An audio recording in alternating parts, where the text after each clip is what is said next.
My name is Salah Omar. I'm from Somalia originally, and I came to the US in 2005. And we first landed on Arizona, Phoenix, Arizona.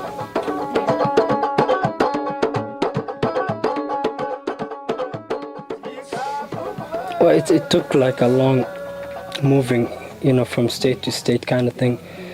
So we lived in Arizona for like a month, and that couldn't work out. So we left after a while, and we moved all the way from there to Portland. Actually, we landed in Portland. We didn't land on Portland, we landed on Boston, and we drove from Boston to Portland, and we stayed in a shelter there for a while. And then after that, we moved to Lewiston, Maine. And we lived there for like 4 years, which is mostly where I lived in, because I could say that's kind of my hometown in America. And from there, we moved in 2 years ago to Western Massachusetts for its education, for the colleges, for the good colleges here.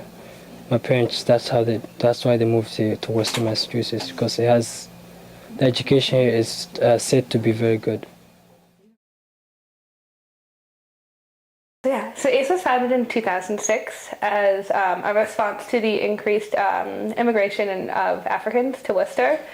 Casca himself is a refugee from Liberia, so he, intimately understands sort of the challenges that families as well as students face when they get to the United States.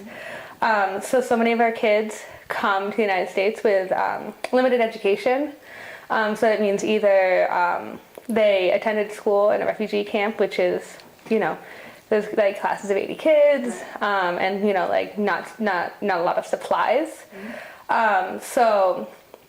Or alternatively, a lot of our kids have just interrupted education. So they might have been going to school, but due to civil unrest, economic hardships and whatnot, they had to flee their home country and go to another country. So many of our kids just have a lack of formal education, as well as they come to the United States without learning any English.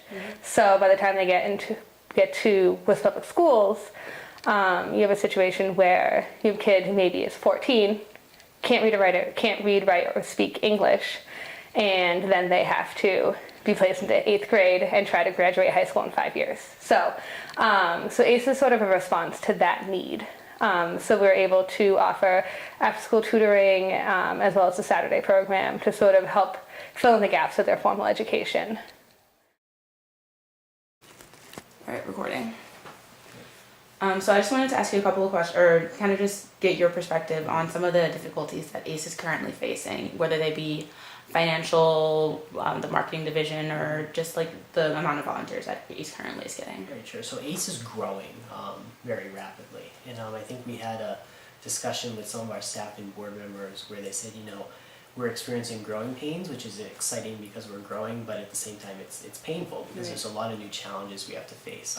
More difficult grants, the need for more donations and less reliance on grants, and the need to kind of diversify our marketing. And so because we are so focused on volunteerism and the direct services and supporting our kids, this has been something that it's been on our mind but isn't always the first priority, and now we have to start making it putting it more in the forefront so that we don't compromise our mission and our services, but make sure that we're still financially sustainable. Right.